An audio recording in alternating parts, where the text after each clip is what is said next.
Hello and welcome to. पिछले class में हमने पढ़ा कि कौन कौन से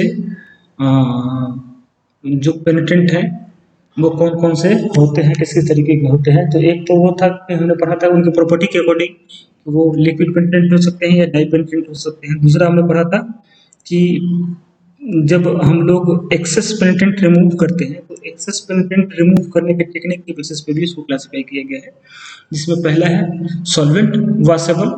तो हमने बात कर लिया था कि सॉल्वेंट जो क्लॉथ है उसको सॉल्वेंट में डिप करके अगर हम वॉश करें तो सॉल्वेंट वॉशेबल कहलाता है। नेक्स्ट है वाटर वॉशेबल। तो वाटर वॉशेबल मतलब अगर जो वो क्या बोलते हैं जो सॉल्वेंट है या वाटर वाटर जो पेंटेंट है वो वाटर वॉशेबल है, मतलब वो वाटर के हेल्प से इजीली क्लीन किया जा सकता है, उसको वाटर वॉशेबल सॉल्वेंट कहते हैं। तो इसमें इसका जो प्रेशर है वो 40 psi से नीचे होना चाहिए। इसका टेम्परेचर 10 से 38 के बीच में होना चाहिए। और एंगल ऑफ ये एक्चुअली एंगल ऑफ डिफेक्ट कह सकते हैं आप, या क्रैक वो 45 से 75 के बीच में होनी चाहिए, जिनका हम लोग वाटर वॉशेबल कहते हैं। ये सिर्फ इसको सेल्फ इमल्सिफाइड भी कहते हैं, ये खुद से ही इमल्सन सोल्यूशन बनाता है और इजीली रिमूव हो सकता है, तो इसलिए इसको सेल्फ इमल्सिफाइड सोल्यूशन। नेक्स्ट हम बात करते हैं पोस्ट इमल्सिफाइड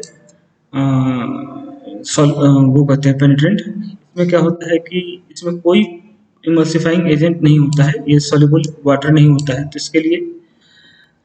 इसके लिए हम लोग क्या करते हैं कि इमल्सिफाइंग मिक्सचर जो है एक इमल्सिफाइंग सॉल्यूशन बनाते हैं, जिसमें उसको डिप करके एडिशनल मटेरियल रिमूव करते हैं, एडिशनल जो उसका पेनिट्रेंट होता है वो रिमूव करते हैं। ये दो तरह का होता है, हम पहले बात कर चुके हैं इसके बारे में वैसे कि लिपोफिलिक होता है या हाइड्रोफिलिक होता है, दो तरह के ये होते हैं।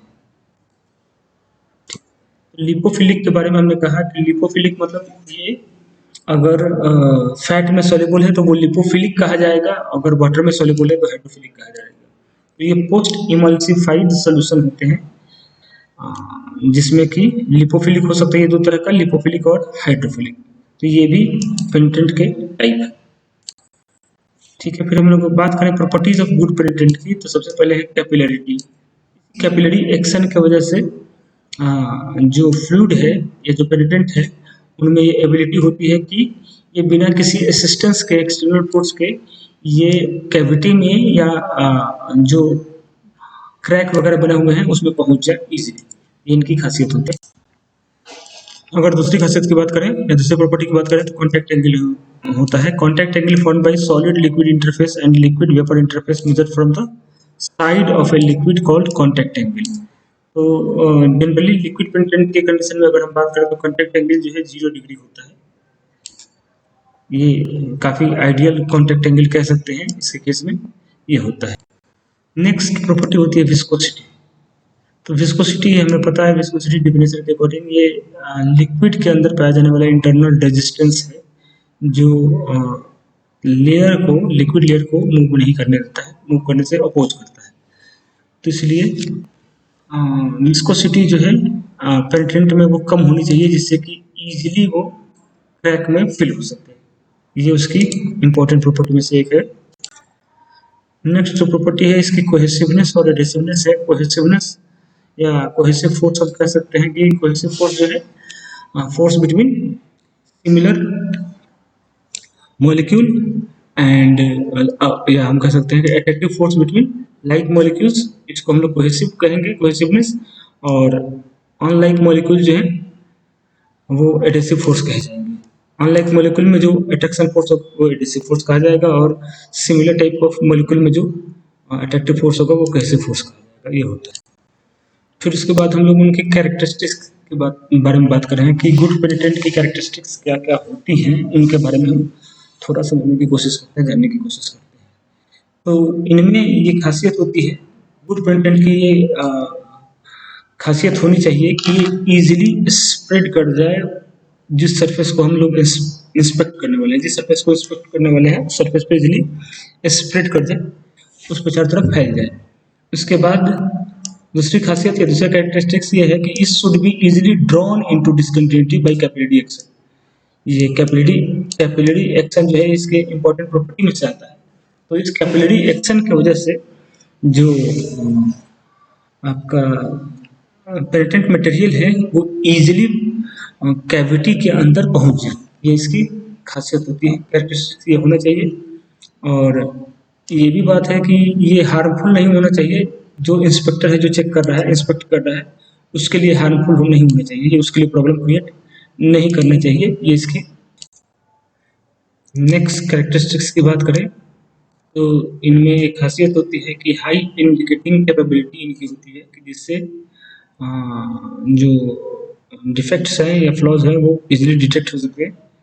और इनकी ये भी खासियत होनी चाहिए कि ये फ्लूइड स्टेट में ही, लिक्विड स्टेट में ही रहे, क्योंकि जो कैविटी होती है जिनके अंदर ये जाते हैं डिफेक्ट के डिटेक्शन के लिए, तो इस कैविटी के अंदर जब ये पहुंच रहे हैं तो इस कैविटी के अंदर ये लिक्विड स्टेट में ही होनी चाहिए, जिससे कि बाद में जब इसके सरफेस पे डेवलपर अप्लाई किया जाए तो ये इजीली एक्सपोज्ड हो जाए, सरफेस पे आ जाए। इसके बाद इनका ड्वेल टाइम कम होना चाहिए कंपैरेटिवली। उसके बाद ये फिजिकल और केमिकल प्रॉपर्टीज को इफेक्ट नहीं करने चाहिए। और ये इनमें ये कैपेबिलिटी होनी चाहिए कि इनके बीच में कोहेसिव फोर्स भी लगे, एडेसिव भी हों, और कंपैरेटिवली इनकी कॉस्ट जो है कम होनी चाहिए। ये सब इनकी खासियत है। नेक्स्ट हम बात करें तो नेक्स्ट है डेवलपर।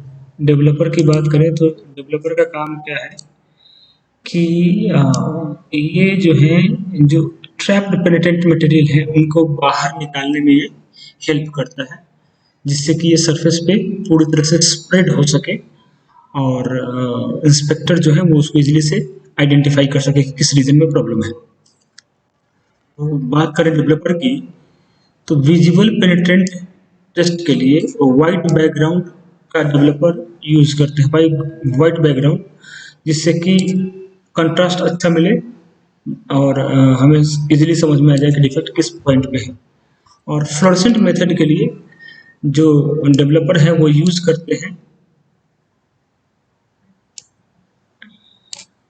जो फ्लोरेसेंट मेथड के लिए जो यूज किए जाते हैं वो मेनली डार्क कलर के एक्चुअली होते हैं डेवलपर, जो मोर एफिशिएंट होते हैं फ्लोरेसेंस के लिए। तो इसके लिए ग्रीन येलो जो कलर डेवलप होके आता है, जो फ्लोरेसेंट कलर होते हैं वो ग्रीन येलो होते हैं। तो इसके लिए जो डेवलपर है या तो ग्रीन येलो और या ब्लैक ब्लू कलर का जो है वो इजीली ऑब्जर्वेबल होता है, वो इजीली हम लोग देख सकते हैं उसको। ठीक है, अलग अलग तरह के डेवलपर होते हैं, इसमें ड्राई पाउडर डेवलपर होता है, water suspensible, water soluble, non aqueous, ये सारे डेवलपर होते हैं अलग अलग तरह के। ड्राई पाउडर डेवलपर की बात करते हैं तो ड्राई पाउडर डेवलपर जो है ये लाइट फिजरी पाउडर होता है, जिसमें कि ये इनमें काफ़ी बेहतर इंडिकेशन होता है, ये इजीली हमें शो कर सकते हैं, उसको इंडिकेशन दे सकते हैं हमें डिफेक्ट के बारे में। तो ये ड्राई पाउडर डेवलपर होते हैं। नेक्स्ट है वाटर सस्पेंसिबल डेवलपर। तो वाटर सस्पेंसिबल डेवलपर जो है ये कंसिस्ट करते हैं insoluble developer particle suspended in water. Insoluble developer particles जो वाटर में सस्पेंडेड होते हैं वो होते हैं। ठीक है, इसमें क्या करते हैं कि फ्रीक्वेंट स्टीरिंग की जरूरत पड़ती है, बार बार हमें स्टीर करने की जरूरत पड़ती है, जिससे कि पार्टिकल जो है वो हमें सस्पेंशन फॉर्म में रहे। नेक्स्ट है water soluble developer. Water soluble developer की बात करते हैं तो ये क्रिस्टलाइन पाउडर होते हैं जो एक सॉल्यूशन फॉर्म करते हैं जब वाटर में मिक्स करते हैं तो। और इसके बाद इसको जब हम लोग सरफेस पे इसको अप्लाई करते हैं तो ये इजीली वाटर ड्रेन कर लेते हैं, इसके हेल्प से हम लोग यूज करते हैं। नेक्स्ट है नॉन एक्वस टाइप। तो नॉन एक्वस टाइप जो डेवलपर है इसमें भी सस्पेंडेड डेवलपर होते हैं वोलेटाइल सॉल्वेंट के फॉर्म में। जब इसको स्प्रे गन के फॉर्म से यूज करते हैं, स्प्रे गन ये एरोसोल कैन, ये जो डायग्राम आप देख रहे हैं ये एरोसोल कैन है, तो इसके हेल्प से हम लोग इसका इस्तेमाल करते हैं और सरफेस जब अप्लाई करते हैं तो कुछ देर बाद ये इंडिकेशन देने लगते हैं कुछ देर के ड्वेल टाइम के बाद। तो ये सारी चीज़ें, ये सारे जो टाइप्स हैं, ये अलग अलग टाइप्स हैं इनके डेवलपर। अभी हमने डिफरेंट टाइप्स के डेवलपर के बारे में बात की कि कौन कौन से डेवलपर होते हैं जो यहाँ पे यूज़ किए जाते हैं। ड्राई पाउडर डेवलपर हो गए, वाटर सब्मर्सिबल डेवलपर हो गए, वाटर सॉल्युबल डेवलपर हो गए, नॉन एक्वस डेवलपर हो गए। ये सब सारे डेवलपर का अलग अलग इस्तेमाल होता है इस कंडीशन में जो हम लोग देखते हैं। ठीक है।